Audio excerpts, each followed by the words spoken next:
So now I'm going to explain what I have learned in levels of schooling and teaching milieu, the teacher professional across ASEAN, and the teaching profession practices in the ASEAN. So let us first know the levels of schooling and teaching milieu. So, para sa ako, ang pag-eskwela para mahimong maestra sa ASEAN parehas ra man sa kadaghanan na ang primary level, na ang secondary level, ug na ang tertiary level. So if maingong tag primary level, mao na ang elementary. Mao ni ang una, kasagaran mo sugod ni sa kindergarten, dayon grade 1 hangtod sa grade 6. Sa Pilipinas, mao to ang giingon nga gitawag ni siya og elementary or elementarya. Ang secondary level is mao na ni ang kasagaran na ang junior high school o senior high school.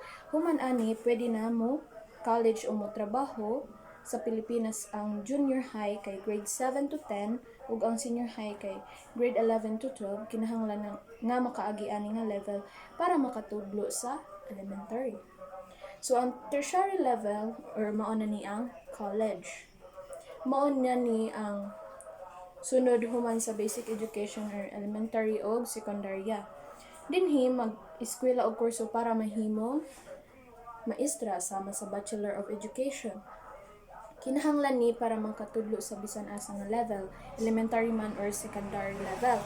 Mao ni ang mga ang sa pag-eskwela nga imong ato ang paagian kung gusto ta mahimong maestra. Pareha namo nagkuha mi og Bachelor of Elementary Education para maka-teach mi og mga bata.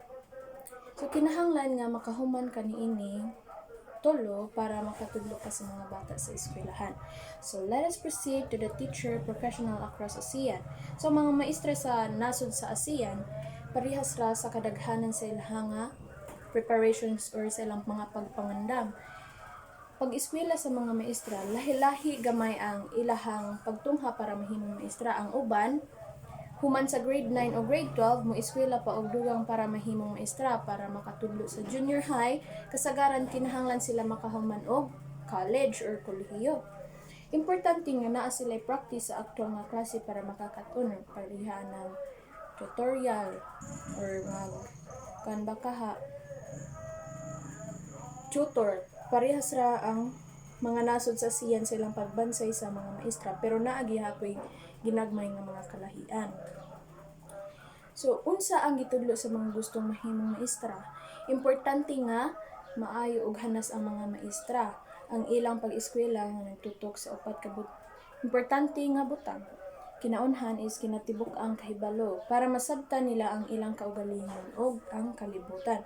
Kaduha is pamaagi sa pagtudlo. Lain-laing paagi ang himuon sa usa ka maestra para masayon makatunan sa mga bata. Kay lahi-lahi baya pud og mga learning abilities ang mga bata. So need gyud nga lahi-lahion pud og pamaagi gyud sa matag usa ka mga bata. So, sa practice sa pagtudlo, pag-try og tudlo sa actual nga klase, mao na ang tutor or kanang mag-OJT, practice na pod para sa umabotay nga mga maestra.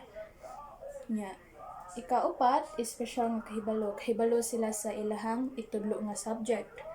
Kasagaran ang ilahang nga kurso sa college kay Bachelor of Education jud kay mao man gyud na ang kinahanglan karon para mahimong maestra. Napoy mga lagda o mga kinahanglanon para mahimong maestra sa matag nasod.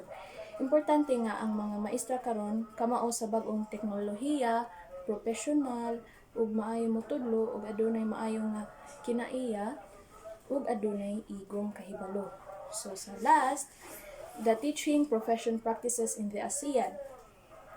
Ang mga maestra sa mga nasod sa ASEAN parehas raman sa ilang mga ginabuhat nga pagtudlo. First is pagpangandam sa leksyon. Ang mga maestra magplano daan sa ilahang itudlo. Dili kay on the spot mo leksyon dayon siya way pagpangandam. So nadyo uban anhang di na ma-explain og tarong. So maghimo sila og mga leksyon nga magpa kuha gyud sa attention sa mga bata ug makatabang sa mga bata para makasabot. Ikaduha is pagtudlo sa klase. Sa klase, lain-lain ang mga pamaagi sa pagtudlo sa mga maestra. Ang uban mag-istorya lang, ang uban mogamit og mga video or mga pictures para makuha nilang attention sa mga bata. Ang uban mag-groupings sa mga bata para naajud ang pagtinabangay, makita nato ang unity sa mga bata jud ug unsa sila ka maayo ana. Nga importante nga aktibo ang mga bata jud sa pagtuon. Ikatulo, paggamit og lain-lain nga pamaagi. Dili lang usa ka pamaagi ang gigamit sa mga maestra. Maningkamot sila nga lain-lain ang ilahang pagtudlo para dili board ang mga bata o para mas daghang bata ang makasabot. Mugamit sila og mga games para maka-catch up jud sa attention sa mga bata, magpagama sila project or mag-discuss ang teacher. Ug naay participation nga mahitabo. Ikalima, pag-ila sa mga bata. Ang mga maayong maestra mosulay og kaila sa ilang mga estudyante, ilang tan-awon kung kinsa ang makamao, kinsay kusumukat-on, kinsay dili kamao para matabangan pod.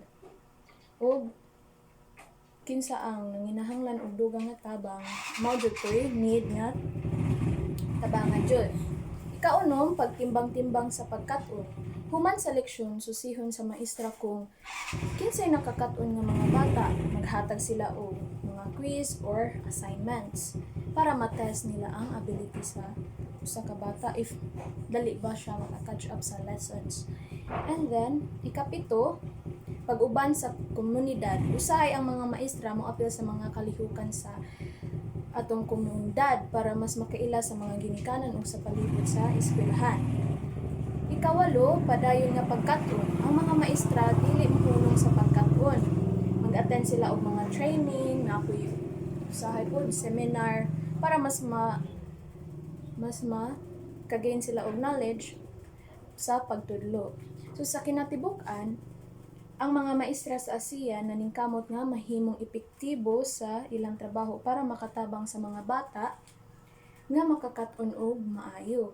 Parehas ang ilahang tumong bisan lain-lain ang kultura sa matag usa og pamaagi. So ang usa ka maestra ilaha jung work is mutabang jud sa mga bata para makakat-on og maka-gain jud og knowledge ang mga bata. Mao ra to.